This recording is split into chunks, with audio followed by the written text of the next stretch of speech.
ಹರೇ ರಾಮ ಶ್ರೀಮದ್ ವಾಲ್ಮೀಕಿ ರಾಮಾಯಣ ಸರ್ಗ 26. ಕೌಸಲ್ಯಗೆ ನಮಸ್ಕರಿಸಿ ಧರ್ಮ ಮಾರ್ಗದಲ್ಲಿ ನಡೆಯುವ ಶ್ರೀರಾಮನು ವನಕ್ಕೆ ಹೊರಡಲು ಅಣುವಾದನು. ಇತ್ತ ಇದನ್ನು ಅರಿಯದ ವೈದೇಹಿಯು ದೇವ ಕಾರ್ಯಗಳನ್ನು ಮಾಡಿ ಪ್ರಸನ್ನಳಾಗಿ ಪ್ರತೀಕ್ಷೆಯನ್ನು ಮಾಡುತ್ತಿದ್ದಳು. ರಾಮನು ಅಂತಃಪುರ ಪ್ರವೇಶಿಸಿದನು. ಅವನ ಮುಖ ಬಾಗಿತ್ತು. ಸೀತೆಯು ಚಿಂತೆ ವ್ಯಾಕುಲದಿಂದ ಆವೃತನಾದ ಪತಿಯನ್ನು ದಿಟ್ಟಿಸಿ ನೋಡಿದಳು. ಆಗ ಧರ್ಮಾತ್ಮ ರಾಘವನು ಶೋಕವು ಸೈರಣೆ ಮೀರಿತು. ಅವನ ವಿವರ್ಣ ಮುಖವನ್ನು ಕಂಡ ಅವಳು, ಪ್ರಭುವೇ, ಏನಾಗಿದೆ?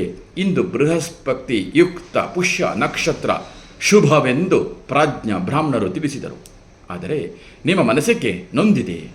ನಿಮ್ಮ ಮೊಗವೇಕೆ ಶೋಭಿಸುತ್ತಿಲ್ಲ? ಶ್ವೇತ ಛತ್ರವಿಲ್ಲ, ಚಾಮರೋ ಬೀಸುತ್ತಿಲ್ಲ, ಸ್ತುತಿಸುವ ವಂದಿ ಮಾಗದರು ಕಾಣುತ್ತಿಲ್ಲ. ವೇದ ಪಾರಾಂಗತ ಬ್ರಾಹ್ಮಣರು, ನಿಮ್ಮನ್ನು ಅನುಸರಿಸಿ ಬರುವ ಪ್ರಮುಖರು ಪೌರರು ಇಲ್ಲ. ಏಕೆ? ನಿಮ್ಮ ಮುಂದೆ ಚಲಿಸುವ ಸ್ವರ್ಣ ರಥವಿಲ್ಲ, ಆನೆ ಇಲ್ಲ, ಸ್ವರ್ಣಾಲಂಕೃತವಾದ ಭದ್ರಾಸನವೂ ಇಲ್ಲ. ಮುಂದೆ ಸಾಗುವ ವೀರ ಸೈನಿಕರೆಲ್ಲಿ? ಅಭಿಷೇಕಕ್ಕೆ ಸಿದ್ಧನಾಗಿದ್ದ ನೀವು ಇದೇಕೆ ಹೀಗೆ? ಹಿಂದೆಂದು ಕಾಣದ ಮುಖ ವರ್ಣ ಹರ್ಷವಿರದ ಲಕ್ಷಣಗಳು ಏಕೆ ಎಂದು ವಿಲಪಿಸುತ್ತಿದ್ದ ಅವಳಲ್ಲಿ ರಾಘವ ಹೀಗೆ ಹೇಳ್ತಾರೆ. ಸೀತೆ, ತಂದೆಯು ನನ್ನನ್ನು ವನಕ್ಕೆ ಕಳುಹಿಸುತ್ತಿದ್ದಾರೆ. ಉತ್ತಮ ಕುಲದಲ್ಲಿ ಜನಿಸಿದ ಧರ್ಮವನ್ನು ಅರಿತಿರುವ ಧರ್ಮಚಾರಣಿಯಾದ ಜಾನಕಿಯೇ, ಇದು ಏಕೆ ಎಂದು ಹೇಳುವೆ ಕೇಳು. ಸತ್ಯ ಪ್ರತಿಜ್ಞನಾದ ರಾಜನು ನನ್ನ ತಂದೆ ದಶರಥನು ಹಿಂದೆ ನನ್ನ ತಾಯಿ ಕೈಕೇಯಿಗೆ 2 ವರವನ್ನು ಕೊಟ್ಟಿದ್ದನು. ಈಗ ನನಗೆ ಪಟ್ಟಾಭಿಷೇಕ ಮಾಡಲೆಂದು ಸಿದ್ಧತೆ ನಡೆಸಿರುವಾಗ ರಾಜನನ್ನು ಈ ಸಮಯದಲ್ಲಿ ಆಕೆಯು ಧರ್ಮ ಬಂಧನದಲ್ಲಿ ಸಿಲುಕಿಸಿರುವಳು. ತಂದೆಯು ಅದರಂತೆ ನನಗೆ 14 ವರ್ಷ ದಂಡಕಾರಣ್ಯದಲ್ಲಿ ವಾಸ, ಭರತನಿಗೆ ಪಟ್ಟಾಭಿಷೇಕ ನಿಯೋಜಿಸಿರುವರು. ಅದರಂತೆ ಹೊರಟಿರುವ ನಾನು ನಿನ್ನನ್ನು ನೋಡಲು ಬಂದಿರುವೆನು. ಭರತನಲ್ಲಿ ಇದನ್ನು ಎಂದು ಹೇಳದಿರು, ಏಕೆಂದರೆ ಸಮೃದ್ಧಶಾಲಿ ಪುರುಷರು ಇತರರ ಹೊಗಳಿಕೆಗೆ ಸಹಿಸಲಾರರು. ಆದ್ದರಿಂದ ಭರತನ ಮುಂದೆ ನನ್ನ ಗುಣಗಳನ್ನು ಬಣ್ಣಿಸಬೇಡ. ಹಾಗೆ ಇದ್ದಲ್ಲಿ ಅವನ ಹತ್ತಿರ ಅನುಕೂಲದಿಂದ ಇರಬಹುದು. ಅವನಿಗೆ ರಾಜನು ಯುವರಾಜ ಪದವಿಯನ್ನು ಕೊಟ್ಟಿರುವನು. ಆದ್ದರಿಂದ ಸೀತೆ, ನೀನು ರಾಜನನ್ನು ವಿಶೇಷವಾಗಿ ಪ್ರಸನ್ನನಾಗಿ ಇರಿಸಬೇಕು. ಹಾಗೆಯೇ ಮನಸ್ವಿನಿ, ನಾನು ಗುರು ತಂದೆಯ ಪ್ರತಿಜ್ಞೆ ಪಾಲನೆಗೆ ಹಿಂದೆ ವನಕ್ಕೆ ಹೋಗುವೆ. ಧೈರ್ಯದಿಂದ ಇರು.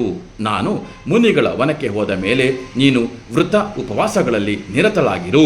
ಪ್ರಾತಃ ಕಾಲದಲ್ಲಿ ವಿಧಿವತ್ತಾದ ದೇವತಾ ಪೂಜೆಯನ್ನು ಮಾಡು. ತಂದೆ ದಶರಥನಿಗೆ ನಮಸ್ಕರಿಸು. ತಾಯಿ ವೃದ್ಧೆ ಕೌಸಲ್ಯನ್ನು ವಿಶೇಷವಾಗಿ ಗೌರವಿಸು. ನನ್ನ ಇತರ ಮಾತೆಯರನ್ನು ದಿನವೂ ವಂದಿಸು. ನನಗೆ ನನ್ನ ತಾಯಿಯಂದಿಯರು ಎಲ್ಲ ದೃಷ್ಟಿಯಿಂದಲೂ ಸಮಾನನಾಗಿದ್ದಾರೆ. ನನ್ನ ಪುತ್ರರ ಸಮಾನನಾದ ತಮ್ಮಂದಿರಾದ ಭರತ ಶತ್ರುಘ್ನರನ್ನು ಚೆನ್ನಾಗಿ ನೋಡಿಕೋ. ಅವರು ನನಗೆ ಪ್ರಾಣಕ್ಕಿಂತಲೂ ಪ್ರಿಯರಾಗಿದ್ದಾರೆ. ವೈದೇಹಿ, ಭರತನಿಗೆ ಪ್ರಿಯವಲ್ಲದ ಕೆಲಸವನ್ನು ಎಂದೂ ಮಾಡದಿರು. ಏಕೆಂದರೆ ಅವನು ನನ್ನ ಕುಲದ, ನನ್ನ ದೇಶದ ರಾಜನಾಗಿರುವನು. ಪ್ರಯತ್ನಶೀಲರಾಗಿ ಸೇವೆಯನ್ನು ಮಾಡಿದಾಗ ರಾಜರು ಪ್ರಸನ್ನರಾಗುವರು. ಇಲ್ಲದಿದ್ದರೆ ಕುಪಿತಗೊಳ್ಳುವರು. ಏಕೆಂದರೆ ನರಾಧಿಪತಿಗಳು ತನ್ನ ಅಹಿತವನ್ನು ಬಯಸುವ ಔರಸ ಪುತ್ರನನ್ನೇ ತ್ಯಜಿಸಿರುವರು, ಸಮರ್ಥರನ್ನು ತನ್ನವರಾಗಿಸುವರು. ಆದ್ದರಿಂದ ನೀನು ರಾಜ ಭರತನಿಗೆ ಅನುಕೂಲಕರವಾಗಿ ಇರುತ್ತಾ ಸತ್ಯ ಧರ್ಮ ವ್ರತವನ್ನು ಪಾಲಿಸುತ್ತಿರು. ಪ್ರಿಯೇ, ನಾನು ಮಹಾವನಕ್ಕೆ ಹೋಗುವೆ. ನಿನ್ನ ವಾಸವು ಇಲ್ಲಿಯೇ. ನಿನ್ನ ಯಾವುದೇ ಕೆಲಸದಿಂದ ಇನ್ನೊಬ್ಬರಿಗೆ ನೋವಾಗದಿರಲಿ ಎಂಬ ಮಾತನ್ನು ಹೇಳುವೆ ಎಂದು ಶ್ರೀರಾಮನು ಹೇಳಿದನು ಎಂಬಲ್ಲಿಗೆ ಅಯೋಧ್ಯಾಕಾಂಡದ ಸರ್ಗ 26 ಮುಕ್ತಾಯವಾಯಿತು. ಹರೇ ರಾಮ.